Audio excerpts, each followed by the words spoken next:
5 ways to boost creativity with mindful organization. Are you highly disorganized yet come up with your greatest ideas in that environment? Or do you find your creativity is best when structured? Or maybe you're somewhere in between, where you find a happy medium within the organized chaos. In this video, I'll be drawing and setting up my February spread for my bullet journal. For this month, I decided to keep it fairly simple as I wanted to focus on other projects this month and didn't want to lose any of my productivity if I don't have my planner all set up.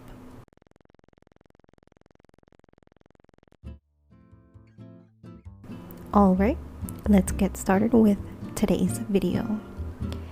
It is true that many artists are considered free spirits. On that extreme end of creativity, we see people who resist structure and turn their backs away from any hints of their need to manage their time more efficiently. These people tend to come up with their most creative breakthroughs when they allow their mind and spirit to roam free. This is also the type of artist that many people assume all artists fall under. In an article that I found about creativity and organization, it states that, contrary to the popular belief that clutter and creativity go hand in hand, research suggests that creativity is actually positively related to daily planning behavior, long-term organization, and time management. Those who prefer a disorganized work approach are generally less creative. So while it be in some people's nature to be both creative and chaotic, for others, this is not the case. Disorganization is not precondition for creativity, while some highly creative thinkers will also be disorganized. Others will naturally have a far more structured approach to work. Also, a person can be too rigid and tunnel-visioned. They are unable and unwilling to go with the flow and let their inspirations guide them. So how can we find the perfect balance? Here are 5 ways to use organization to help boost creativity. The first way to use organization to boost creativity is to remove distractions.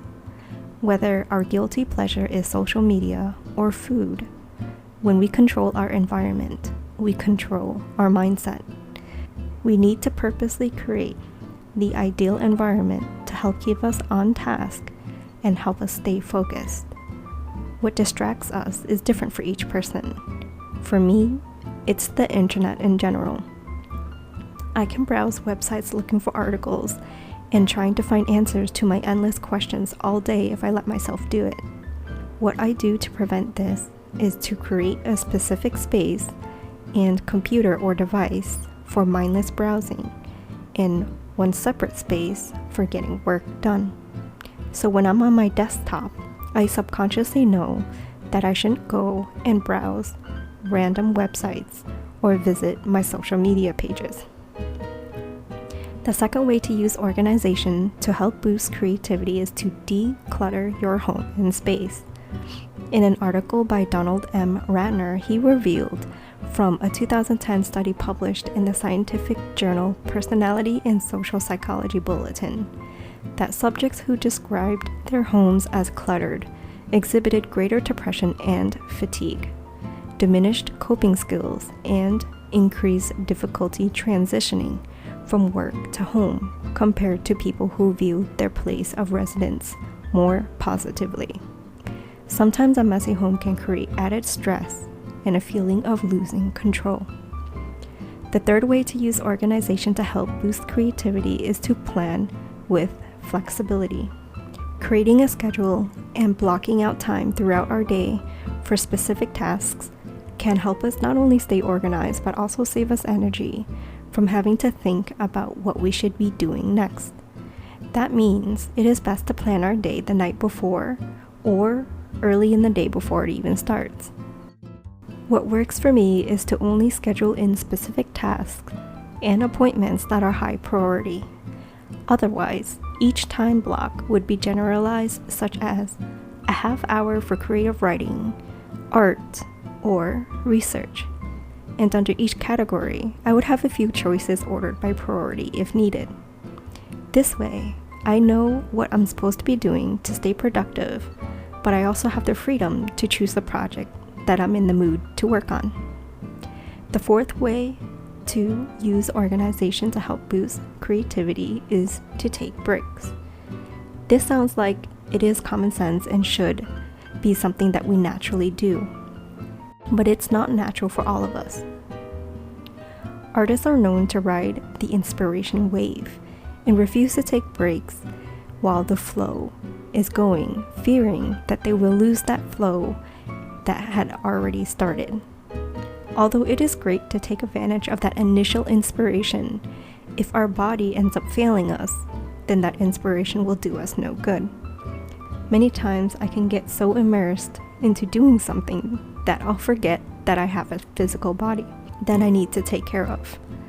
Scheduling in my breaks really helped me with these critical self-care moments.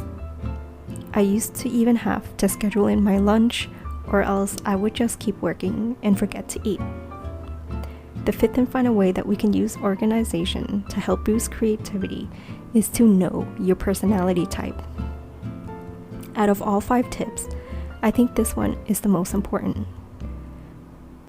We need to know our weaknesses, and we need to be able to better manage them so that we don't fall into their traps. Just because I struggle with remembering to take breaks doesn't mean that somebody else will share the same struggle. Or a messy home and a desk might cause me anxiety, but it might not have the same effect on others.